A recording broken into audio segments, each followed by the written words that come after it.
नियन्त्रण गरेको भन्दा पनि स्कटिङ गरेर चाहिँ लगेको भन्ने कुरा साथीहरूले गर्नु। हामीले चाहे जस्तो र हामीले भने जस्तो भएन भने अथवा हामीले जुन सवालहरू उठान गरेका छौँ ती सवालहरू सम्बोधन नभएको खण्डमा हैन हामीले हाम्रो विकल्प भनेको सङ्घर्ष नै हो हैन।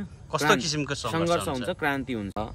हाम्रो उठान के हो भने भोलि सम्बोधन नभए पनि त्यो MNODGG ले गर्छ, त्यसको सम्बोधन त्यसको नेतृत्व गर्छ अथवा भोलि राज्यको नेतृत्वको दाबी MNODGG ले गर्छ र भोलि MNODGG ले त्यो पुरा गर्छ। आवाज विहीनहरुको आवाज सब्स्क्राइब गर्नुहोला। आदरणीय दर्शकबिन, यतिखेर मंगोल नेशनल अर्गनाइजेसन डाक्टर गोपाल गुरुङ संगठनले 55 बुँदे ज्ञापन पत्र चाहिँ प्रधानमन्त्री समक्ष बुझाएर आइसक्नु भएको छ। बुझाउनेमा जीवन मंगोल पनि हुनुहुन्थ्यो। आज हामी उहाँसँग केही भलाकुसारी गर्न गइरहेछौँ, स्वीकार दिनु होला। हार्दिक स्वागत छ यहाँलाई। हस्, धन्यवाद। जय मंगोल, जय मलवासी। जुन 55 बुँदे ज्ञापन पत्र प्रधानमन्त्री समक्ष तपाईहरुले बुझाउनु भयो, स्वयं तपाई पनि उपस्थिति हुनुहुन्थ्यो हैन? यो चाहिँ के कति कारणले बुझाउनु भएको, वास्तवमा के छ यसको रहस्य? धन्यवाद प्रश्नको लागि। यो चाहिँ अहिलेको समसामयिक नेपालको राजनीति परिस्थितिलाई मध्यनजर गरेर देशलाई चाहिँ अहिले श्रीलङ्काको दिशामा गइरहेको छ। दोस्रो एउटा रेड जोनको रूपमा चाहिँ नेपाललाई लिएको छ दक्षिण एसियामा र त्यस्तो एउटा अवस्था, त्यो कन्डिसनबाट बचाउनको लागि पनि एउटा हामीले हाम्रो सुझावहरू हामीले नागरिकको तर्फबाट, आम मूलवासी मंगोलहरूको तर्फबाट, उत्पीडित उपेक्षितहरूको तर्फबाट यो बुझाउनु पर्छ भन्ने एउटा मोटामोटी छलफल भए पश्चात गएको विस्तारित बैठकमा निर्णय गरेर ज्ञापन पत्र बुझाउने भन्ने एउटा निर्णय भएको थियो। सोही बमोजिम हामीले यो ज्ञापन पत्र बुझाएका छौँ र अहिलेको यो राष्ट्रिय परिस्थिति, नेपाली राजनीति र विश्वमा भइरहेका विविध घटनाक्रमलाई चाहिँ आधार मानेर चाहिँ हामीले पनि हाम्रा केही राय सल्लाह सुझावहरू बुझाउने भनेर चाहिँ यो निर्णय भयो बमोजिम हामीले हिजो 10 अगस्तका दिन सम्माननीय प्रधानमन्त्री शेरबहादुर देउवाको अहिले अब क्वार्टर बालुवाटारमा चाहिँ बुझाइएको छ। हामी 8 जनाको टिमले चाहिँ बुझाएको छ। यति लामो 55 बुँदे यति लामो बुझाएको जुन तपाईहरुको माग मुद्दा छ हैन, यसको मेन माग मुद्दा चाहिँ के छ? थोरै सर्टकटमा बताइदिनु। मुख्यत हामीले नेपालको संविधान ले नेपालका आम उत्पीडित उपेक्षितहरूलाई न्याय दिन नसकेको र 2063 सालको अन्तर्मी संविधान भन्दा पनि प्रतिगामी संविधान भएको हाम्रो ठहर हो र यो विषयलाई लिएर हामीले पहिलो हाम्रो विषयवस्तु नै यो संविधान हामीले चाहिँ एउटा पुनर्लेखन हुनुपर्छ भनेर छौँ हैन। र नेपालमा चाहिँ जति पनि राष्ट्रघाती सन्धिहरू सम्झौताहरू भइरहेका छन् र ती सन्धि गरेर आजसम्म नेपालले घाटा बेहोरेको छ। जुन राष्ट्रघात छ त्यो राष्ट्रघातलाई चाहिँ अथवा देशको हित विपरीत भएका सन्धिहरूको पुनर्लेखन, छानबिन र त्यसलाई खारेज गर्नुपर्ने हाम्रो चाहिँ सुझाव छ भने। अर्को चाहिँ के हो भने विश्वमा चाहिँ एउटा ग्लोबल वार्मिङ एक किसिमको यो जुन पृथ्वी तातिएर हैन धेरै कुराहरू, हिमालहरू पक्लिएर चाहिँ आज सेता हिमालहरू पत्थरमा परिणत भएका छन्, काला पत्थरमा। यो के को कारणले गर्दाखेरि त आम पृथ्वीवासी, त्यसमा पनि आजको औद्योगिकरण को कारण र विश्वमा चाहिँ त्यस्तो एउटा CO2 अथवा कार्बन डाइअक्साइडको उत्सर्जनको कारणले गर्दाखेरि यो ग्लोबल वार्मिङ एक किसिमको चाहिँ पृथ्वी तातिने क्रम जारी छ। त्यसले गर्दाखेरि हिमतालदेखि लिएर हरेक कुरामा चाहिँ त्यसको असरहरू देखा परिरहेका छन्। अहिले लेखमा चाहिँ कुनै समय चाहिँ यो मस्किटो लामखुट्टे भने हुँदैन भन्थे, तर आजको दिनमा तराईमा अथवा गर्मीमा चाहिँ बस्ने पशु पन्छी जनावरहरू चाहिँ आज हिमालतिर सर्दैछन्। के कारणले त भन्दाखेरि यही पृथ्वीको चाहिँ तापक्रम वृद्धिले गर्दाखेरि हो। यस कारणले गर्दाखेरि यो चाहिँ एउटा विश्वव्यापी एउटा मुद्दा हो र यसलाई धेरै पोलिटिकल पार्टी राजनीति गर्नेहरूले पनि व्यवस्था गरिरहेको अवस्थामा यसलाई पनि हामीले तेस्रो बुदाको रूपमा चाहिँ राखेका छौँ। भने अर्को चाहिँ के हो भन्दाखेरि नेपालको शासकीय स्वरूपमा चाहिँ हामीले चाहिँ के भनेका हौँ भने प्रत्यक्ष कार्यकारी निर्वाचित कार्यकारी राष्ट्रपति हुनुपर्छ भनेर चाहिँ हामीले भनिरहेका छौँ र त्यसलाई हामीले समावेश गरिरहेका छौँ। भने विविध तौरबाट जस्ता नेपाली नागरिकहरूको आधारभूत आवश्यकताहरू मौलिक हकभित्र पर्ने कुराहरूलाई पनि हामीले ठोस रूपमा चाहिँ उठान गरेका छौँ।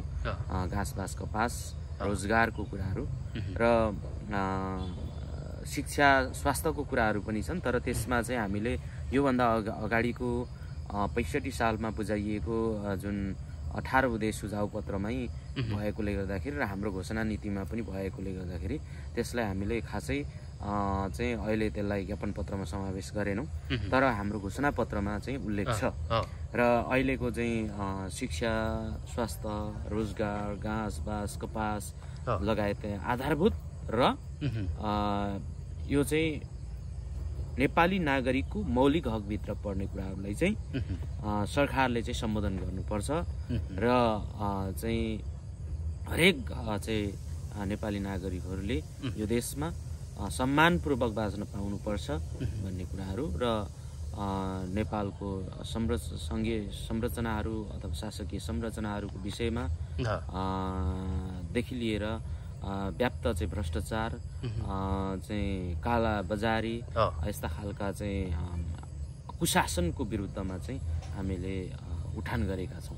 यति लामो 55 बुँदे जुन ज्ञापन पत्र तपाईँहरूले आफ्नो माग मुद्दाहरू चाहिँ नै प्रधानमन्त्री समक्ष बुझाइराख्दा यो सम्बोधन होला जस्तो लाग्छ? तपाईँ त स्वयं त्यहाँ उपस्थिति हुनुहुन्थ्यो। सम्बोधन एउटा कुरा हो, तर हामीले सुझाव दिनु चाहिँ हाम्रो कुरा हो हैन। सम्बोधन गरोस् कि नगरोस् त्यो हामीलाई महत्त्वपूर्ण कुरा होइन, तर हामीले त्यो त नेपाली नागरिकले उठाइरहेको कुरा हो। त्यो सम्बोधन गर्नु पर्छ कि पर्दैन भन्ने उनीहरूको कुरा हो। किनभने अहिले हामी पावरमा नभएकोले हामीले सुझाव मात्र दिने हो। तर हाम्रो उठान के हो भने भोलि सम्बोधन नभए पनि त्यो MNODGG ले गर्छ, त्यसको सम्बोधन त्यसको नेतृत्व गर्छ। अथवा भोलि राज्यको नेतृत्वको दाबी MNODGG ले गर्छ र भोलि MNODGG ले त्यो पुरा गर्छ हैन। र एउटा कुरा चाहिँ के भयो भन्दाखेरि हामीले एउटा ज्ञापन पत्रमा बुझाएको एउटा बुदा मध्येमा ईश्वरको नाममा शपथ लिन चाहिँ नपाउने व्यवस्था अथवा नेपाली नागरिकको नाममा चाहिँ शपथ लिनुपर्ने यो व्यवस्था हुनुपर्छ भन्ने हाम्रो एउटा एजेन्डा थियो। यो 2065 सालमा पनि त्यो एजेन्डा उठान भएको थियो भने हामीले त्यो समावेश गरेर यो पटक पनि समावेश गरेका थियौँ। हिजो मात्र त्यो कुरा चाहिँ अबदेखि ईश्वरको नाममा शपथ लिन नपर्ने व्यवस्था निर्णय भएको भनेर चाहिँ समाचारहरूमा चाहिँ आएको छ हैन। भनेपछि एवं प्रकारले यो जुन सम्बोधन पनि भइरहेछ, कतिपय कुराहरू त हिजो गोपाल गुरुङले उठान गर्नुभएको विषयवस्तुहरू त सम्बोधन हुँदै आएका छन् हैन। कतिपय कुराहरू आजको समय सापेक्षित सान्दर्भिक कुराहरूलाई चाहिँ अहिलेका राज्यले चाहिँ व्यवस्था गरिरहेको अवस्थामा चाहिँ त्यसको हाम्रो ध्यान आकर्षण पनि हो हैन। र आम नेपाली नागरिकको चासो चिन्ताको विषयहरूलाई नै हामीले चाहिँ सम्बोधन गर्नुपर्छ भनेर उठान गरेका हौँ। जुन यो ज्ञापन पत्र तपाईँहरूले बुझाइराख्दाखेरि तपाईँकै यतिखेर नेता कार्यकर्ता हैन शुभचिन्तकहरूकोमा चाहिँ एक किसिमको कौतूहलता छ कि अब संगठनले एक स्टेप चाहिँ माथिल्लो तहमा गएर कदम चालेको हो कि के हो हैन। अब आन्दोलनको कुराहरू पनि अब सिर्जना गर्ने हो कि के हो भन्ने कुराहरू पनि आइरहेको छ बाहिर। वास्तवमा चाहिँ जुन तपाईँहरूको विज्ञप्तिले तपाईँहरूको आफ्नो संगठन एक स्टेप माथि चढाएको हो र अब जनआन्दोलनको तयारी गर्नु लागेको हो, के सङ्केत गर्छ? अब यसलाई सबैको चासो चिन्ता हुनु स्वाभाविक नै हो। अहिलेको एउटा शक्तिको रूपमा उदय भइरहेको छ एमएनडिजिजी होइन। किन पनि भन्दाखेरि नेपालको राजनीतिक दलहरू अत्यन्तै अनुशासनहीन भयो, अत्यन्तै चाहिँ मोनोपोलीमा चाहिँ चलिरहेको छ र एउटा चाहिँ लोकतान्त्रिक पद्धति लोकनीतिमा आधारित नभएर चाहिँ आफ्नो मनपरी तन्त्र चलाइरहेका छन्। त्यसको विरुद्धमा एमएनडिजी छ।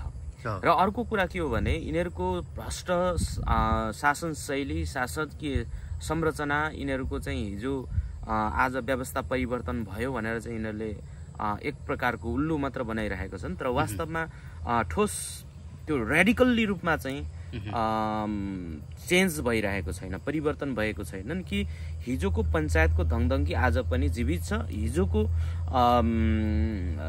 चाहिँ बहुदलीय व्यवस्था भनेर चाहिँ भनिएका प्रजातान्त्रिक भनेको चाहिँ पञ्चायत भनिएको होइन, राणातन्त्र, यी यसकै एउटा धङधङ्गी चाहिँ आज पनि जीवित छ। र त्यसैको प्रकाष्ठको रूपमा चाहिँ अहिले हाम्रा सम्पूर्ण चाहिँ भनौँ न राज्यको संरचना, राज्यको शासकीय स्वरूप हिजो र आजमा त्यति डिफरेन्ट छैन कि। हिजो राणा शासन पञ्चायत भनिन्थ्यो, पञ्चायत ढालेर चाहिँ प्रजातान्त्रिक के अरे राणा शासन ढालेर त्यतिखेर प्रजातान्त्रिक व्यवस्था ल्याइयो भन्यो। तर त्यो प्रजातान्त्रिक भनेको अङ्ग्रेजीमा डेमोक्रेसी भन्छ। त्यही डेमोक्रेसीलाई चाहिँ हिजो राजा सहितको डेमोक्रेसी थियो, त्यसमा आज राजा छैनन् र त्यसमा चाहिँ रिपब्लिक थपियो। डिफरेन्ट त्यति हो। हिजोको 2004 सालदेखि 15 सालको बिचमा अभ्यास भएको संसदीय अभ्यास नै आज नेपालमा त्यही नै सुधारिएको व्यवस्था भनेर त्यसलाई नै मलजल गरिएको छ। आखिरमा यो एउटा स्टेबल तरिकाले चाहिँ अहिले पनि त्यो अगाडि बढ्न सकिरहेको छैन होइन। त्यस कारणले गर्दाखेरि हामीले चाहेको एउटा रेडिकल चेन्ज, जुन एउटा आमूल परिवर्तनको कुरा छ, त्यो हामीले चाहिँ हृदयदेखि र यो राष्ट्रलाई माया गर्ने, यो राष्ट्रलाई चाहिँ भनौँ न एक किसिमले चाहिँ रक्षा गर्ने भनेको विश्वमा मूलवासीहरू हो भन्ने कुरा एकजना अमेरिकाका चाहिँ विद्वानले भन्नुभएको थियो कि पृथ्वी अथवा मानव सभ्यताको चाहिँ कुनै कसैले रक्षा गर्छ भने त्यो कुनै पनि मानेमा, कुनै पनि अर्थमा त्यो चाहिँ मूलवासीहरूले, इन्डिजिनियस पिपुलहरूले मात्र सक्छ भनेर चाहिँ भन्नुभएको थियो होइन। त्यसो भएकोले नोम चोम्स्की भन्ने व्यक्तिले भन्नुभएको होइन, उहाँ विश्वविख्यात विद्वान नै हो। नोम चोम्स्कीको अनुसार चाहिँ मूलवासीहरू नै कुनै पनि मुलुकको बचाउने, त्यो सभ्यता बचाउने, उनीहरूको संस्कृति सभ्यता बचाउने र पृथ्वीलाई चाहिँ एउटा न्याय दिने भनेको मूलवासीहरू हो। त्यसो भएकोले नेपालको हकमा मङ्गोल मूलवासीहरूले उठाएका मुद्दा भनेको नेपाललाई न्याय गर्ने मुद्दा हो र नेपाललाई बचाउने मुद्दा हो होइन, यो माटोलाई बचाउने मुद्दा हो। त्यो उठान गरेर चाहिँ हिँडिरहेको अवस्थाको कारणले गर्दाखेरि पक्कै पनि अपेक्षा छ। एक हिसाबले हिजोको आदिवासी जनजाति आन्दोलन भन्ने, दलित आन्दोलनदेखि लिएर विभिन्न प्रकारको आन्दोलनहरू भए, तर ती आन्दोलनहरू आज तुइयो होइन। र त्यहाँबाट चाहिँ एक किसिमले चाहिँ एउटा राष्ट्रिय स्तरमा चाहिँ उठिसकेका आन्दोलनहरू पनि आज तुहेर गए र जुन रूपमा अपेक्षा गरिएर त्यतिखेर उठान भएका आन्दोलनहरू थियो, विषयवस्तुहरू थियो, आज ती ओझेलमा परिसकेका छन्। र अहिलेको एमाले, काङ्ग्रेस, माओवादीहरू, राप्रपाहरू एवं प्रकारले समाजवादीहरूको परिस्थिति हेर्ने हो भने उनीहरूले त्यो मुद्दालाई नै छोडिसकेको र अहिले हिजोकै जुन प्रचलन थियो, हिजोकै पद्धति थियो, त्यो पद्धतिमै आइसकेको कारणले गर्दाखेरि पक्कै पनि एमएनडिजिजी प्रति आम मूलवासीहरू मात्र नभएर आम नेपालको हित चाहने, नेपालको न्याय चाहने, नेपालको चाहिँ भूमिलाई रक्षा गर्नुपर्छ भन्नेहरूले चाहिँ यो आन्दोलनको अपेक्षा गरिरहेका छन्। र त्यसमा पक्कै पनि अब हामीले हेर्छौँ, हामी वेट एन्ड सीमा अब रहन्छौँ केही समय, त्यस पश्चात हाम्रो चाहिँ मुभमेन्टहरू अगाडि बढ्छ र एउटा चाहिँ आन्दोलनमा परिणत हुन सक्छ। यो कुरामा चाहिँ दुई मत छैन। जुन तपाईँहरूलाई ज्ञापन पत्र बुझाउनुलाई एकदमै हम्मे परिरहेको थियो, प्रधानमन्त्रीले चाहिँ टाइमै नदिएको अवस्था थियो। अब अन्तमा टाइम पनि पाउनुभयो, तर तपाईँहरू एकदमै टाइम पाए पनि तपाईँहरूलाई चाहिँ अब प्रहरी प्रशासनले एकदमै नियन्त्रण गरेर लगिएको जस्तो कुराहरू पनि बाहिर आइरहेको छ, वास्तवमा के हो यो? होइन, यो नियन्त्रण गरेको भन्दा पनि स्कटिङ गरेर चाहिँ लगेको भन्ने कुरा साथीहरूले गर्नुभएको थियो। यो चाहिँ कस्तो भन्दाखेरि त्यहाँ चाहिँ उनीहरूले समय दिइसकेपछि भोलि राज्य आफै जवाबदेही हुनु पर्यो। भोलि केही बिचमा बाटोमा ज्ञापन पत्र बुझाउने जाने क्रममा केही त्यस्तो समस्या आयो भने भोलि राज्य जवाबदेही हुनुपर्ने हुन्छ होइन। त्यहाँ आउँदा यसरी घटना भयो भन्दाखेरि त्यो एउटा गभर्मेन्टको पनि भोलि इज्जतको सवाल होला भन्ने आधारले चाहिँ हुनसक्छ स्कटिङ गरेको भन्ने कुरा। म चाहिँ ढिलो पुगेँ, त्यसो हुँदाखेरि अब त्यो स्कटिङ भन्दा नि म डाइरेक्ट बालुवाटारमै म गएँ। साथीहरू चाहिँ यता कार्यालयबाट चाहिँ स्कटिङ गरेर लगेको भन्ने रहेछ। आश्वासन चाहिँ कस्तो पाउनुभयो प्रधानमन्त्री? होइन, आश्वासन त अब हुन्छ, गर्छौँ, हामी सम्बोधन गर्छौँ भन्ने त अब उहाँहरूले भन्नुभएको छ होइन। तर चाहिँ हामीलाई के लाग्छ भन्दाखेरि शासन सत्तामा बसिसकेपछि त्यति सहजै ती कुराहरू भुइँ मान्छेको कुराहरू सम्बोधन हुन्छन् भन्ने हामीलाई लाग्दैन होइन। तर अब हाम्रो विश्वास के हो भने भोलि एक दिन त्यो कुरामा त्यो ठाउँमा आइपुग्छ भन्ने हाम्रो विश्वास हो। र त्यो जुन हाम्रो सुझावको आधारमा चाहिँ यो देश मुलुक अगाडि बढ्छ भन्ने कुरामा चाहिँ हामी विश्वास त छौँ। जुन तपाईँहरूको माग मुद्दा चाहिँ पुरा नगरेको खण्डमा, सम्बोधन नभएको खण्डमा र तपाईँहरूले चाहे जस्तो नभएको खण्डमा चाहिँ के गर्नुहुन्छ? अब अन्तिम विकल्प के छ? हामीले चाहे जस्तो र हामीले भने जस्तो भएन भने अथवा हामीले जुन सवालहरू उठान गरेका छौँ ती सवालहरू सम्बोधन नभएको खण्डमा होइन, हामीले हाम्रो विकल्प भनेको सङ्घर्ष नै हो होइन। कस्तो किसिमको सङ्घर्ष हुन्छ, क्रान्ति हुन्छ।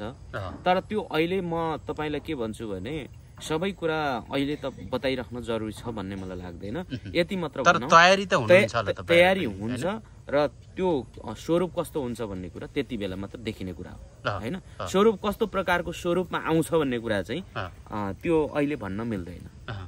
तर तपाईँहरूमा एउटा भ्यू त होला होइन? भ्यू त अब हाम्रो लक्ष्य भनेको नेपालको अहिलेको जुन चुनावी प्रणाली छ, अहिलेको चाहिँ जुन संसदीय व्यवस्था छ र अहिलेको चाहिँ अत्याधिक यो चाहिँ राज्य नियन्त्रित चुनाव हुन्छ।